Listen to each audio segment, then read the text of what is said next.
ओम शांति। आज 17 जनवरी 2023। आज के ईश्वरीय वाणी की मुख्य पंक्तियां हैं।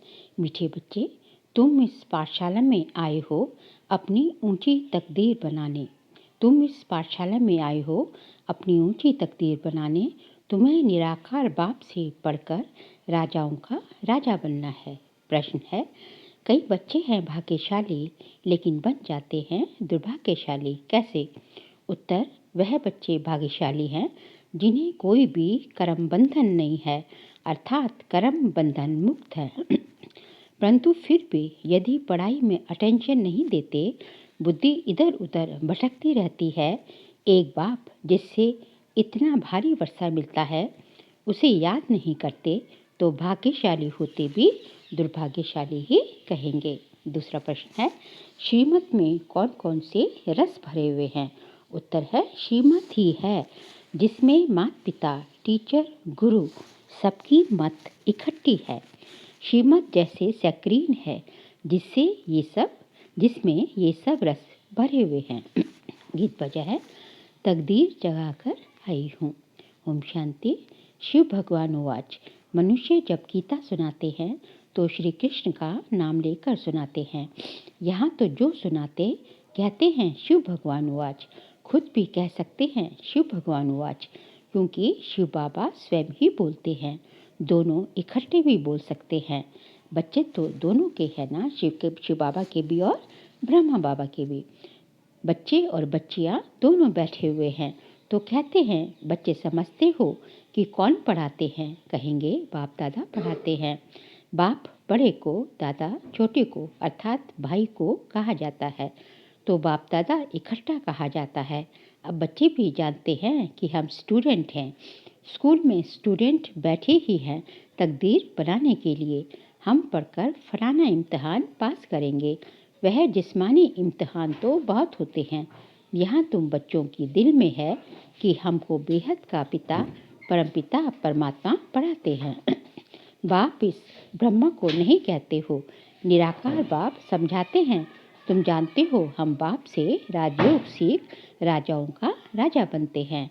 राजाएं भी होते हैं और फिर राजाओं के राजाएं भी होते हैं। जो राजाओं के राजाएं हैं उन्हीं को राजाएं भी पूछते हैं। मतलब जो है, जो राजाओं के राजा कौन है? ये जो है सारे जो है, जो भी जो है पवित्र जो है पतित राजा जो है उनको जो है माथा टेकते हैं। ये रिवाज भारत खंड में ही है। पतित राजाएं पावन राजाओं को पूछते हैं।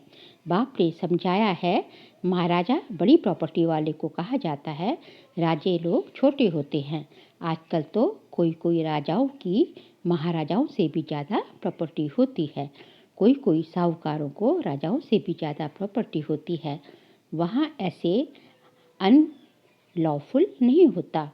वहाँ तो सब कुछ कायदे अनुसार होगा। कहाँ पे? सतयुग में। बड़े महाराजा के पास बड़ी प्रॉपर्टी, तो तुम बच्चे जानते हो हमको बेहद का बाप बैठ पढ़ाते हैं। परमात्मा बिगड़ राजाओं का राजा, स्वर्ग का मालिक कोई बना न सके। स्वर्ग का रचयिता है ही निराकार बाप। उनका नाम भी गाते हैं हेवनली गॉड फादर। बाप साफ समझाते हैं, मैं तुम बच्चों का फिर से स्वराज्य देकर राजाओं का राजा बनाता हूँ। अब तुम जानते हो हम तकदीर बनाकर आए हैं बेहद के बाप से राजाओं का राजा बनने। कितनी खुशी की बात है। बड़ा भारी इम्तिहान है। बाबा कहते हैं, श्रीमत पे चलो। इसमें माता पिता, टीचर, गुरु आदि सबकी मत इकट्ठी है। सबकी सक्रीन बनी हुई है। सभी का रस एक में भरा हुआ है। सबका साजन एक है। पतित से पावन बनाने वाला वह बाप ठहरा। गुरु नानक ने भी उनकी महिमा की है, तो जरूर उनको याद करना पड़े। पहले वे अपने पास ले जाएगा, फिर पावन दुनिया में भेज देगा। कोई भी आए तो उनको समझाना है, ये गॉडली कॉलेज है। भगवान वाच, और स्कूलों में तो कभी भगवान वाच नहीं कहेंगे। भगवान है ही निराकार ज्ञान का सागर, मनुष्य सृष्टि का बीज रूप। तुम बच्चों को बैठ पढ़ाता हूँ। ये गॉडली नॉलेज है। सरस्वती को गॉडेस ऑफ नॉलेज कहते हैं, तो जरूर गॉडली नॉलेज से गॉड गॉडेस ही बनते होंगे। बैरिस्ट्री नॉलेज से बैरिस्टर ही बनेंगे। ये है गॉडली नॉलेज। सरस्वती को गॉड ने नॉलेज दी। बच्चे हो, सरस्वती को गॉड ने नॉलेज दी, तो जैसे सरस्वती गॉडेस ऑफ नॉलेज है, वैसे तो बच्चे भी हो। सरस्वती को बहुत बच्चे हैं ना, परंतु हर एक गॉडेस ऑफ नॉलेज कहलाए जाए, ये नहीं हो सकता। इस समय अपने को गॉडेस नहीं कह सकते, वहाँ भी तो देवी देवताएं ही कहेंगे। गॉड नॉलेज बराबर देते हैं, लेकिन ऐसे धारण करने में सब नंबरवार हो जाते हैं। ये मर्तबा देते हैं, बड़ा बाप तो बड़ा मर्तबा देते हैं, बाकी देवताएं गॉड गॉडेस तो हो नहीं सकते। ये माता पिता तो जैसे कि गॉड गॉडेस हो जाते हैं, मम्मा बाबा गॉड गॉडेस हो जाते हैं, परंतु है तो नहीं ना। निराकार बाप को गॉड फादर कहेंगे, इन साकार को गॉड थोड़ी ही कहेंगे, ब्रह्मा बाबा को गॉड नहीं कहेंगे। ये बड़ी गुह्य बातें हैं। आत्मा और परमात्मा का रूप और फिर संबंध कितनी गुह्य बातें हैं।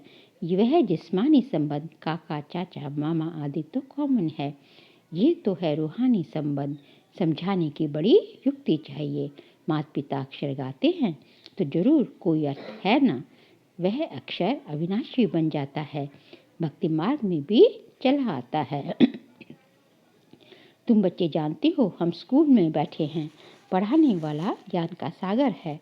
इनकी आत्मा भी पढ़ती है। कृष्ण की आत्मा भी, ब्रह्मा बाबा की आत्मा भी, कृष्ण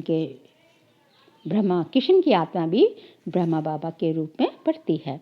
इस आत्मा का बाप वह परमात्मा है, जो सभी का बाप है। वह पढ़ाते हैं। उनको गर्भ में तो आना नहीं है, तो नॉलेज कैसे पढ़ाएं। वह आते हैं ब्रह्मा के तन में। उन्होंने फिर ब्रह्मा के बदले श्री कृष्ण का नाम डाल दिया। ये भी ड्रामा में है।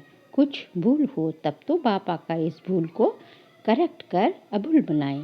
निराकार को ना जानने के कारण ही मूझ गए हैं। बाबा समझाते हैं, मैं तुम्हारा बेहद का बाप, बेहद का वर्षा देने वाला हूँ। लक्ष्मी नारायण स्वर्ग के मालिक कैसे बने, ये कोई भी नहीं जानते। जरूर कोई ने तो कर्म सिखाए होंगे ना, और वह भी जरूर बड़ा होगा जो इतना ऊंच पद प्राप्त कराया। मनुष्य कुछ भी नहीं जानते। बाप कितना प्यार से समझाते हैं, कितनी बड़ी प्रॉपर्टी अथॉरिटी है। सारी दुनिया को पतित से पावन बनाने वाला मालिक है। समझाते हैं, ये बना बनाया ड्रामा है, तुमको चक्र लगाना होता है। इस बनावट को कोई भी जानते नहीं। ड्रामा में कैसे हम एक्टर्स हैं, ये चक्र कैसे फिरता है। दुखधाम से सुखधाम कौन बनाते हैं, ये तुम जानते हो। तुमको सुखधाम के लिए पढ़ाता हूँ। तुम ही 21 जन्मों के लिए सदा सुखी बनते हो, और कोई वहाँ जा ना सके। सुखधाम में जरूर थोड़े मनुष्य होंगे। समझाने के लिए पॉइंट्स तो बहुत अच्छी चाहिए। कहते तो हैं बाबा हम आपके पास हैं, परंतु पूरा हम आपके हैं, परंतु पूरा बनने में टाइम लगता है। कोई का कर्म बंधन झट छूट जाता, तो कोई को टाइम लगता है। कई तो ऐसे भाग्यशाली भी हैं जिनका कर्म बंधन टूटा हुआ है, परंतु पढ़ाई में अटेंशन नहीं देते हैं, तो उनको कहा जाता है दुर्भाग्यशाली। पुत्र पोत्रे तोत्रे आदि में बुद्धि चली जाती है। यहाँ तो एक को ही याद करना है, बहुत भारी वर्षा मिलता है। तुम जानते हो हम राजाओं के राजा बनते हैं। पतित राजाएं कैसे बनते हैं और पावन राजाओं के राजा कैसे बनते हैं, वह भी बाप तुमको आकर समझाते हैं। मैं स्वयं आकर राजाओं का राजा स्वर्ग का मालिक बनाता हूँ। इस राजयोग से वह पतित राजाएं तो दान करने से बनते हैं, उन्हों को मैं थोड़ी ही आकर बनाता हूँ। वह बहुत दानी होते हैं, दान करने से राजाई कुल में जन्म लेते हैं। मैं तो 21 जन्मों के लिए तुमको सुख देता हूँ। वह तो एक जन्म के लिए बनते सो भी पतित दुखी रहते हैं। मैं तो आकर बच्चों को पावन बनाता हूँ। मनुष्य समझते हैं सिर्फ गंगा स्नान करने से पावन बनते हैं। कितने धक्के खाते हैं। गंगा जमुना आदि की कितनी महिमा करते हैं, जब अब इसमें महिमा की तो बात ही नहीं। पानी सागर से आता है। ऐसे तो बहुत नदियाँ हैं। विलायत में भी बड़ी बड़ी नदियाँ खोद कर बनाते हैं। इसमें क्या बड़ी बात है? ज्ञान सागर और ज्ञान गंगाएं कौन है, ये तो जानते ही नहीं। शक्तियों ने क्या किया, कुछ भी जानते नहीं। वास्तव में ज्ञान गंगा या ज्ञान सरस्वती ये जगदम्बा है। मनुष्य तो जानते ही नहीं। जैसे भील है, बिल्कुल ही बुद्धू बेसमझ है। बाबा आकर बेसमझ को कितना समझदार बनाते हैं। तुम बता सकते हो इन्हों को राजाओं का राजा किसने बनाया? गीता में भी है, मैं राजाओं का राजा बनाता हूँ। मनुष्य तो ये जानते नहीं। हम खुद भी नहीं जानते थे। ये जो खुद बना था अब नहीं है। वही नहीं जानता तो फिर कैसे जान सकते हैं? सर्वव्यापी के ज्ञान में कुछ भी है नहीं। योग किसके साथ लगाएं, पुकारें किसको? खुद ही खुदा है, फिर प्रार्थना किसकी करेंगे? बड़ा वंडर है। बहुत भक्ति जो करते हैं उनका मान होता है। भक्त माला भी है ना, ज्ञान माला है, रुद्र माला, ये फिर भक्त माला, वह है निराकारी माला। सभी आत्माएं वहाँ रहती हैं। उनमें भी पहला नंबर आत्मा किसकी है? जो नंबर 1 में जाती है। सरस्वती की आत्मा व ब्रह्मा की आत्मा नंबर 1 पढ़ती है। ये आत्मा की बात है। भक्ति मार्ग में तो सब जिस्मानी बातें हैं। फलाना भक्त ऐसा था, उसके शरीर का नाम लेंगे, तुम मनुष्य को नहीं कहेंगे। तुम जानते हो ब्रह्मा की आत्मा क्या बनती है? वह जाकर शरीर धारण कर राजाओं का राजा बनते हैं। आत्मा शरीर में प्रवेश कर राज्य करती है। अभी तो राजा नहीं है, राज्य करती तो आत्मा है ना। मैं राजा हूँ, मैं आत्मा हूँ, इस शरीर का मालिक हूँ। अहम आत्मा शरीर का नाम श्री नारायण धराए, फिर राज्य करेंगे। आत्मा ही सुनती और धारण करती है। आत्मा में संस्कार रहते हैं। अब तुम जानते हो हम बाप से राजा ही लेते हैं, श्रीमत पर चलने से। बाप दादा दोनों मिलकर कहते हैं बच्चे, दोनों को बच्चे कहने का हक है। आत्मा को कहते हैं निराकारी बच्चे, मुझ बाप को याद करो। और कोई कह न सके कि हे निराकारी बच्चे, हे आत्माएं मुझ बाप को याद करो। बाप ही आत्माओं से बात करते हैं, ऐसे तो नहीं कहते। पर हे परमात्मा, मुझ परमात्मा को याद करो। कहते हैं हे आत्माएं मुझ बाप को याद करो, तो इस योग अग्नि से तुम्हारे विकर्म विनाश होंगे। बाकी गंगा स्नान से कभी कोई पाप आत्मा से पुण्य आत्मा नहीं बन सकते। गंगा स्नान कर फिर घर में आकर पाप करते हैं। इन विकारों के कारण ही पाप आत्मा बनते हैं। ये कोई समझते नहीं। बाबा समझाते हैं कि अब तुमको राहु का कड़ा ग्रहण लगा हुआ है। पहले हल्का ग्रहण होता है, अब दे दान तो छूटे ग्रहण। प्राप्ति बहुत भारी है तो पुरुषार्थ भी ऐसे करना चाहिए ना। बाबा कहे कि मैं तुमको राजाओं का राजा बनाऊंगा, इसलिए मुझे और वर्षे को याद करो। अपने 83 जन्मों को याद करो।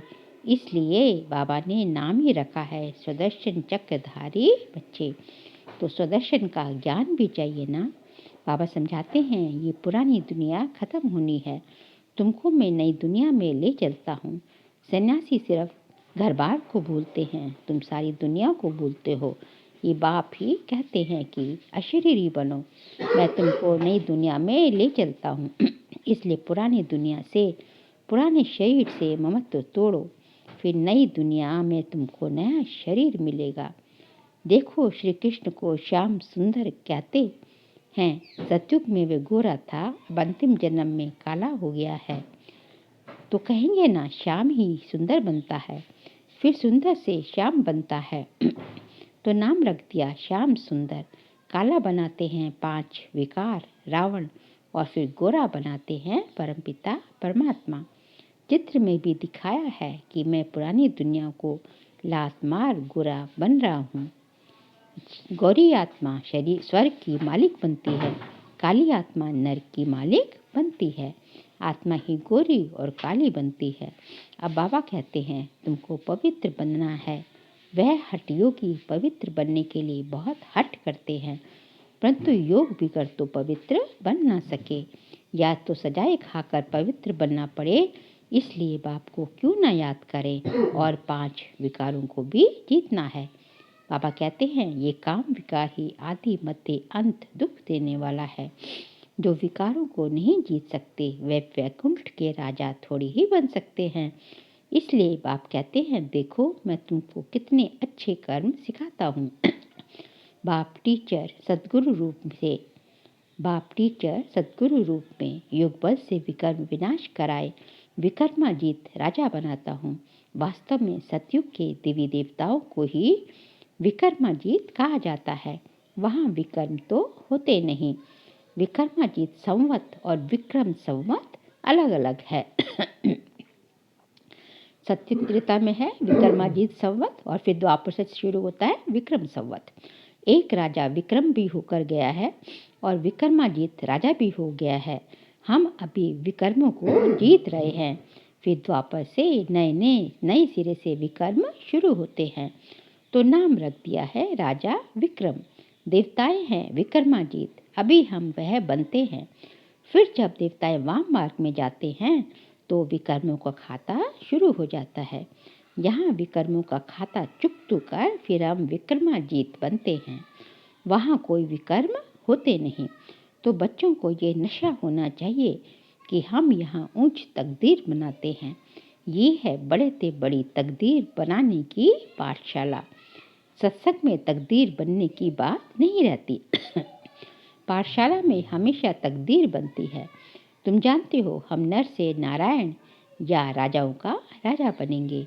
बरोबर पतित राजाएं पावन राजाओं को पूछते हैं मैं तुमको पावन बनाता हूँ, पतित दुनिया में तो राज्य नहीं करेंगे। अच्छा मीठे मीठे सिखलदे बच्चों प्रति माता पिता बाप दादा का याद प्यार और गुड मॉर्निंग। रूहानी बाप की रूहानी बच्चों को नमस्ते। हम रूहानी बच्चों की रूहानी बाप दादा को नमस्ते नमस्ते नमस्ते। सार के लिए पॉइंट से बुद्धि में सुदर्शन चक्र का ज्ञान रख राहु के ग्रहण से मुक्त होना है। श्रेष्ठ कर्म और योग बल से विकर्मों का खाता चुकतू कर विक्रमाजीत बनना है। अपनी ऊंची तकदीर बनाने के लिए पढ़ाई पर पूरा ध्यान देना है। आज का बाबा का वरदान है बाह्य मुक्ता के रसों की आकर्षण के बंधन से मुक्त रहने वाले जीवन मुक्त भाव।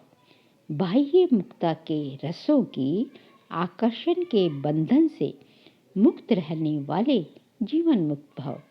बाह्य मुक्ता अर्थात व्यक्ति के भाव स्वभाव और व्यक्त भाव के वाइब्रेशंस, संकल्प, बोल और संबंध संपर्क द्वारा एक दो को व्यर्थ की तरफ उकसाने वाले, सदा किसी न किसी प्रकार के व्यर्थ चिंतन में रहने वाले, आंतरिक सुख शांति और शक्ति से दूर रहने वाले।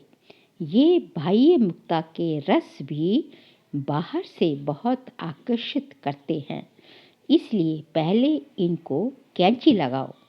ये रस ही सूक्ष्म बंधन बन सफलता की मंजिल से दूर कर देते हैं। जब इन बंधनों से मुक्त बनो तब कहेंगे जीवन मुक्त अवस्था। स्लोगन है जो अच्छे बुरे कर्म करने वालों के प्रभाव के बंधन से मुक्त साक्षी व रहम दिल है वही तपस्वी है। जो अच्छे बुरे कर्म करने वालों के प्रभाव के बंधन से मुक्त साक्षी व रहम दिल है वही तपस्वी है। बाबा कहते हैं कि सच्चे मायनों में जो है तपस्वी उसी को कहा जाएगा, उन्हीं को कहा जाएगा जिसके ऊपर किसी भी अच्छे या बुरे कर्म का प्रभाव नहीं पड़ता। जो किसी भी जो है कर्म के और कर्म के परिणाम के प्रभाव से जो है मुक्त रहते हैं और जो है उनकी दृष्टि हमेशा, उनकी स्थिति हमेशा साक्षी दृष्टा रहती है। और जो कोई कुछ करे लेकिन वो जो है रहम दिल होते हैं, रहम के क्षमा के सागर होते हैं, तो सबको क्षमा करेंगे तो स्वतः ही जो है उनके ऊपर किसी चीज़ का जो है निंदा स्तुति मान अपमान हार जीत किसी का प्रभाव नहीं पड़ेगा। तो उन्हीं को जो है सच्चे मायनों में सच्चे तपस्वी कहा जाएगा। अच्छा, ओम